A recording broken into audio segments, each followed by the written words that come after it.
Pero arrancamos con lo que vuelve a estar al tope de las preocupaciones ciudadanas en las encuestas de opinión pública. Dejó de ser la inflación y vuelve a estar al tope, por supuesto, el tema de la inseguridad. Los invito a charlar en una mesa con Alejandro Katterberg, analista de opinión pública de Poliarquía. Gracias, Alejandro, por estar. Gracias, María, por la invitación. Laura Sommer, como siempre, chequeado con María, nosotros. ¿cómo estás? Y Santiago Cantón, secretario Hola, de Derechos Humanos de la provincia de Buenos Aires. Gracias a los tres. Y quería arrancar con Alejandro, porque ustedes, bueno, difundieron una encuesta hecha justamente en el conurbano, que es un poco la zona más caliente, ¿no? Lo que hace a temas de inseguridad. Sí, hicimos en estas últimas semanas muchas mediciones en términos de seguridad, en el marco además de las encuestas sobre todos los temas sociales que hacemos en Poliarquía.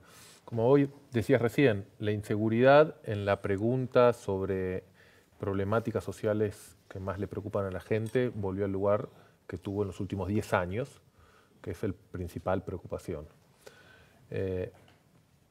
Por dos razones, te diría. Uno, porque bajó significativamente estos últimos meses el tema inflacionario y se le pregunta a la gente cuál es el problema que a usted más lo preocupa, o sea que si baja uno, otro ocupa el lugar. Y en segundo lugar, porque la agenda mediática, a través de 2 o 3 casos muy impactantes, volvió a instalar el tema. Claro. Entonces, si nos quedamos con esa primer medición, digamos, ahí se pueden sacar o podemos discutir. Pero cuando uno empieza a investigar más en profundidad, y hicimos muchos trabajos, hay algunas cuestiones que no varían tan significativamente, María, y que hay más estabilidad. Algunos indicadores positivos, otros negativos que no varían. El primer dato es, hay una parte de la reacción de la sociedad en relación a la inseguridad que tiene que ver mucho con lo mediático. Claro. Pero eso está más asociado con lo que nosotros llamamos los miedos profundos que la gente manifiesta cuando le preguntamos a qué le teme respecto a inseguridad. Pero están los miedos profundos, miedo a los secuestros, las mujeres miedos a las violaciones, miedo a los asesinatos, miedo a cuando los hijos salen a la noche y saber qué va a pasar o no.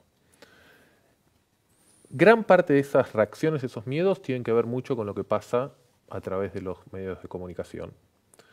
Pero como en otros temas, Sí. hay otra parte muy importante que no tiene que ver tanto con lo mediático, sino que tiene que ver con el día a día. Claro. Y yo te diría que ahí, haciendo una analogía, es el resfrío. La gente le tiene temor al cáncer, a una enfermedad terminal, pero convive con el resfrío. Sí. Entonces hay una enorme parte de la sociedad que convive diariamente con la resignación de que sale de su casa y puede ser víctima de delitos cotidianos. Cotidiano, el celular, la cartera, la billetera, las mujeres al acoso, los medios de transporte, tren, bicicletas, autos, hurtos, etcétera, etcétera. Entonces están esos dos planos que uno los más gobiernos profundo, deben manejar de distinta forma, digamos, ¿no? Las recetas para atacar a uno no son las mismas que la otra. Y de vuelta, muchas veces que ver, claro, la cuestión mediática se ocupa de los grandes temas, de los grandes pero no de la hechos cosa delictivos, más cotidiana, pero no de lo que miedo. le afecta cotidianamente a la gente. Pero hablando también de la agenda mediática, obviamente a veces responde a cosas que se imponen por sí mismas. Hubo esta semana una marcha, ¿no? La marcha para que no te pase, que encabezaron víctimas de situaciones muy diversas, ¿no? Laura, ¿cuáles fueron los reclamos? Sí, digamos? la marcha fue organizada por víctimas y familiares de delitos diversos, como vos decías. Dicen ellos, delitos de inseguridad vial, delitos de corrupción y delitos de los que hablaba Alejandro más vinculados a robos o homicidios. Hay 4 claves para entender lo que pasó. La primera es reclaman por la vida. Por eso la consigna para que no te pase. En lo que va del año hubo al menos 126 homicidios en la provincia de Buenos Aires, 126 homicidios en la provincia y 99 fueron en el conurbano. O sea, tema de la vida concentrado fundamentalmente en provincia de Buenos Aires. Segundo tema, contra la impunidad. Claro. El planteo es de los 41 homicidios que ocurrieron en ocasión de robo, los acusados de los homicidios o tenían que estar presos por cumpliendo una condena o tenían que estar con prisión preventiva y no la cumplían. Claro, eso dijo Ritondo, fue impactante. O sea, que son crímenes que no debieron haber ocurrido porque esa gente debió haber estado encarcelada. En ese sentido, las familias de las víctimas lo que dicen es contra la impunidad. Claro. Lo otro que dicen es, nosotros no queremos mano dura.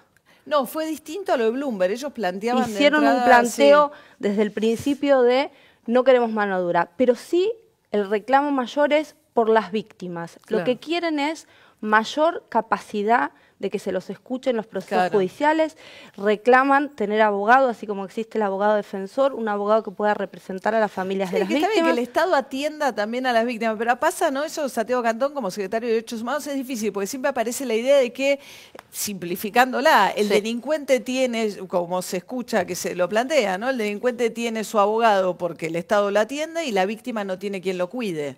Lo que estaba diciendo Laura creo que es muy importante. El reclamo de la gente, y eso lo dijeron varios de los representantes principales de la marcha, es justicia. No están diciendo ni mano dura, ni garantismo. Lo que quieren es justicia. Y yo creo que toda la sociedad argentina quiere justicia.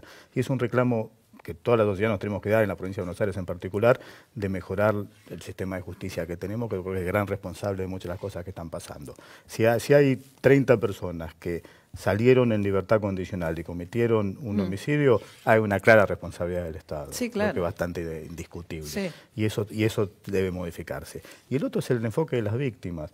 Muchos países y países más progresistas, más avanzados, países del norte de Europa, tienen creado un sistema por el cual a las víctimas también se les da un apoyo, porque lo que pasa muchas veces es que se encuentran, y hemos hablado con varias de las víctimas que en distintas oportunidades han estado en programas de televisión planteando cuál fue su propia realidad, y está claro que de pronto son víctimas y aparecen 50 abogados que nunca vieron en su vida, les ponen la tarjeta en los bolsillos y hacen cualquier cosa con ellos. Claro. El Estado tiene una obligación de proteger a esas De a esas acercarse, víctimas. claro. Y eso es lo que está haciendo por instrucciones claras de la gobernadora, lo está haciendo el ministro Ferrari, Sí. y se está avanzando en ese sentido. En ese sentido.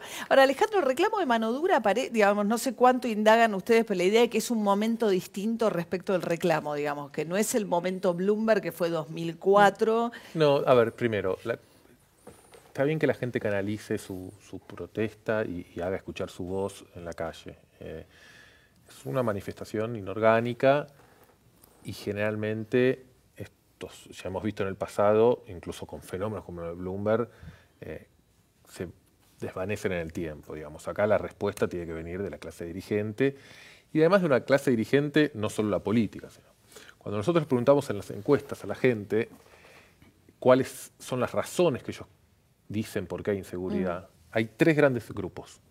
Primer razón, razones socioeconómicas. Hay inseguridad porque hay pobreza, hay inseguridad porque falta trabajo, Porque hay hay marginación, inseguridad porque hay claro. desigualdad. Esa gente, cuando le pedís una solución, la solución te dice disminuir la pobreza y no está aplicada. Hay un segundo grupo de razones que la gente da, que tiene que ver con el Estado. Pero ahí no le caen con todas las culpas a la política o a los políticos. Ahí están muy Jueces repartidos. también, ¿no? Policía, Sí. Policía, claro. jueces, políticos en el Poder Ejecutivo, políticos en las legislaturas, en los congresos, reclamándole leyes más duras. Por eso, quienes reclaman leyes más duras como solución son una fracción. Parte. Después hay un tercer grupo de la sociedad que dice hay inseguridad porque hay una crisis de valores. Hay inseguridad porque las familias ya no contienen Sí. a los hijos como los contenían antes. Hay inseguridad porque las escuelas no contienen como contenían. Hay inseguridad, incluso, o hay una crisis de valores porque los propios delincuentes perdieron los códigos que antes tenían. Claro. Y te diría, María, hay un cuarto elemento que atraviesa los tres, la droga. La droga se alimenta de la pobreza y de la marginación y genera Claro. marginación. La droga rompe las familias, rompe los valores, rompe la educación. Y la droga corrompe a la policía, a la justicia, Claro, que a los probablemente así. políticos. Ahora, ahí Claro, no entonces, parece... Es tan Sí. amplio el mapa como la gente lo ve, Que es que interesante. diluye la responsabilidad. Y también yo creo que ahí ya un tema más político, no le crea a un dirigente en campaña cuando dice yo solo voy a poder resolver la Claro, inseguridad, lo porque lo ve subieron. como una cuestión Claro. mucho más Una amplia. cosa lo que menciona Alejandro también, cuando se habla de mano dura o no mano dura, o garantismo o no garantismo, los últimos, y creo que hay una estadística por ahí, los últimos 3 o 4 años del gobierno supuestamente progresista de Scioli, se aumentó la cantidad de gente en las detenidos. cárceles de aposiblemente 29.000 a 36.000 en 3 o 4 años. De 29.000 a 36.000 que 36.000. tenemos actualmente aproximadamente, de 29.000 desde el año 2012 al 2015. O sea, en 3 años aumentó en 7.000 personas la cantidad de personas en las cárceles y no disminuyó el problema de seguridad. Ajá. Ahora, cárceles Al es un contrario. temazo, ¿no? Porque a la gente no, también digo, el reclamo tradicional no tiene que ver ver con, veamos qué hacemos con las cárceles, pero con los niveles de reincidencia que hay en la Argentina y con la edad de los presos promedio, más la situación dramática de las cárceles, las denuncias del estado de cárcel de Provincia de Buenos Aires, es un drama. Yo siempre planteo que tanto servicio penitenciario bonaerense, en particular en este caso, y policía bonaerense, uno puede hablar de toda la Policía de la República Argentina, el proceso de transición que se inicia en el año 83 nunca tuvo efecto. Claro. Hubo transición democrática en todo el Estado, en la sociedad argentina, no hubo en la policía y no hubo en el servicio penitenciario. Ese es el proceso que se está iniciando ahora con distintas medidas que se están tomando. Pero las cárceles están explotadas. Las cárceles y María, un 30... dato. En los últimos 15 años, a nivel país, se duplicó la población carcelaria. Pasamos en el año 2000 de 37.885 presos a 72.693. Y el 46%, o sea, casi la mitad de esos presos está en la provincia de Buenos Aires. Y no se construyeron cárceles nuevas. Y de esos presos, María, el 53% no tiene condena. Ahora, vos tenés aproximadamente 36.000 presos en la provincia de Buenos Aires, y las plazas, si uno sigue estrictamente los estándares internacionales que te dan las Naciones Unidas, debemos tener plazas para 15.000, 20.000 personas. Mitad, claro. O sea, la mitad debería, hoy las cárceles aguantarían la mitad de presos. He recorrido cárceles por toda América Latina con la Comisión Interamericana de Derechos Humanos, y las cárceles de la provincia de Buenos Aires están entre las peores de América Latina. Pero no surge, Alejandro, como un problema, ¿no? Porque yo creo que si la sociedad no entiende también que es parte de la solución a la seguridad, pues si vos tenés cárceles como están, con jóvenes entran a los 20 años, la mayoría vienen de instituto de menores, y cuando salen más del 60-70% caen en la reincidencia, si no se invierte ahí es difícil. Una estadística, permíteme, Alejandro, una estadística del año 2013, porque otro de los problemas que tenemos es que no hay estadísticas. En el año 2013, con relación al Servicio Penitenciario Federal, se hizo una estadística. Las personas que salían, 65% reincidía. Las personas que salían y habían tenido una capacitación universitaria en la cárcel, el 8%. Claro, baja muchísimo. Bueno, pero ahí hay un dato que se lo acaba de decir, la falta de estadísticas. No. Sin estadísticas, María, no podemos discutir seriamente este tema. Entonces quedan como burbujas mediáticas casos muy llamativos con un componente nuevo, que es global, no es de Argentina. Todo está en video ahora, todo se filma. Abro un paréntesis. Estados Unidos tiene hoy, que ahí sí hay estadística de todo, las menores tasas de delincuencia de su historia, pero en la percepción de la sociedad no disminuyó el temor y la sensación de inseguridad. ¿Por qué? Porque se ve mucho más. Las cámaras de todo se filma. Claro. Y salen temas de agenda muy impactantes. Por ejemplo, la violencia de la policía contra los negros, etcétera, etcétera. Volviendo acá ni siquiera estamos en la etapa de tenemos estadísticas, pero la sociedad no cambia su percepción con respecto a las estadísticas. Sin eso no hay primer paso para dar. Si yo te apuro y te digo, este año o en los últimos 2 años, ¿hubo más o menos asesinatos que en los últimos 4 o 5?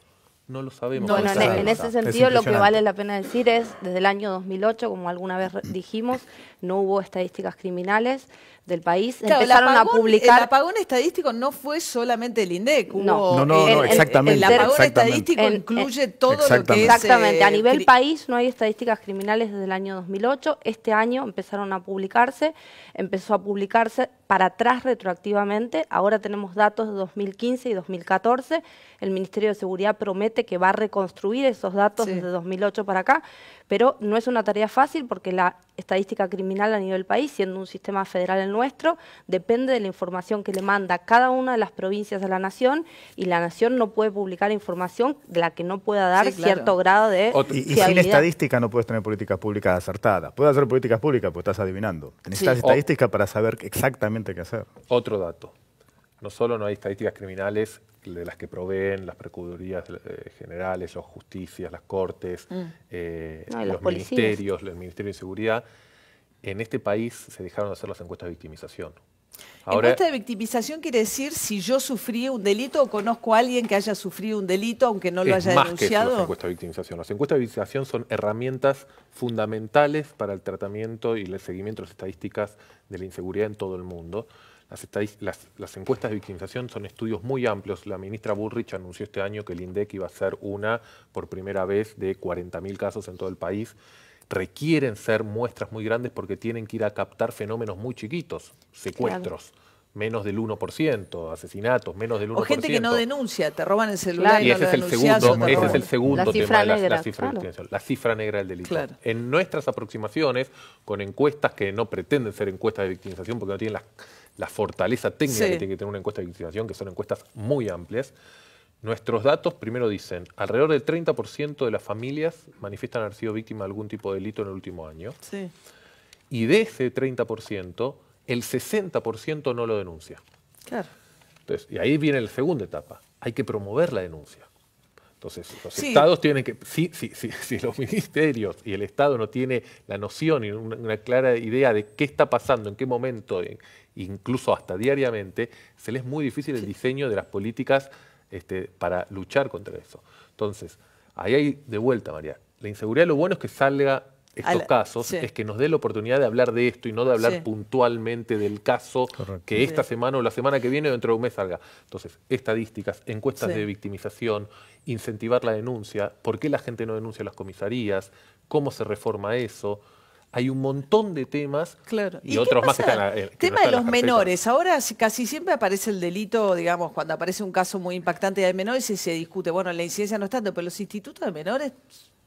A ver, ahí hay Claro. en primer lugar, que es distinto al tema carcelario, los institutos de menores no dependen del servicio penitenciario, sino de un instituto de menores del Ministerio de Desarrollo Social. Igual hay muchísimo por hacer porque se había hecho muy poco. Hay aproximadamente 630 menores entre 16 y 18 años en la provincia de Buenos Aires en los institutos de menores. Y muchos de ellos en sistemas abiertos, Abiertos, donde familias. están con familias. Sí, pero las denuncias de, digamos, la Comisión de la Memoria y Pérez Esquivel respecto a lo que son institutos y cárceles en provincia son una... Está todo por hacerse. O sea, desde el punto de vista penitenciario, de detenciones y policías, la provincia se recibió un Estado fallido, desde ese punto de vista, no tengo ninguna duda. No es herencia del gobierno anterior, es herencia de décadas en la historia de la provincia de Buenos Aires, que no se hizo absolutamente nada, por lo que hablábamos recién del tema de Nadie le cárceles. importa mucho tampoco. O sea, Bueno, no te entonces, da mucho voto a ver, ocuparte de las cárceles en la provincia En de ningún Buenos país del Aires, mundo la un verdad. político gana por ocuparse de las cárceles. Sin perjuicio de eso, la gobernadora tiene muy claro que tanto el tema de cárceles como el tema de policía es la amenaza principal que tiene la provincia de Buenos Aires. Policía por y eso cárceles. Y son los dos temas Los dos centrales, temas. sí, son dos temas centrales, pobreza, violencia de género, se puede ampliar la agenda, pero si no se decide dar una lucha clara y decidida frente a la policía y frente a al servicio penitenciario, el tema de inseguridad va a seguir en primer Claro, lugar. para en que no las sean preocupaciones. cosas espamódicas, ¿no? Que es un poco lo que decía Alejandro, que no aparezca en la agenda detrás de un caso, sino que sea una cosa que se persista a lo largo del tiempo, ¿no? Que- Y un- crítico. y un comentario, pero volviendo a la encuesta inicial que me mencionaste, que es una encuesta que nosotros hicimos en cada uno de los 24 municipios del Gran Buenos Aires, hicimos varias preguntas sobre la vida en el municipio en general, algunas sobre inseguridad. Y hay grandes diferencias. El Gran Buenos Aires, que es el área más caliente Sí, del claro. país, no es un área homogénea, hay mucha heterogénea. Hay municipios del Gran Buenos Aires, como por ejemplo los dos que mejor evaluados dieron en términos de seguridad, Tigre y Ezeiza, donde se ha trabajado mucho, con estilos distintos, con herramientas distintas, con enfoques y metodologías distintas, pero donde más del 60% de los vecinos de Tigre o de Ezeiza dicen sentirse seguros. Mira. Contra otros municipios Lanús, que están a eso. 30 cuadras de distancia, por ejemplo Lanús, donde hay menos del 20% de los vecinos que dicen sentirse seguros. Claro, no es un panorama Entonces, homogéneo el de del hay conurbano. algo Sí. en el trabajo que se puede hacer que te puede cambiar, que en un lugar 60% de la gente se sienta con seguridad y a 30 cuadras de ahí menos de 20%. Claro, qué interesante. Bueno, muchísimas gracias a los tres por Gracias. haber estado acá. Gracias. Tema complejo, nos interesaba un poco entrar también en su complejidad.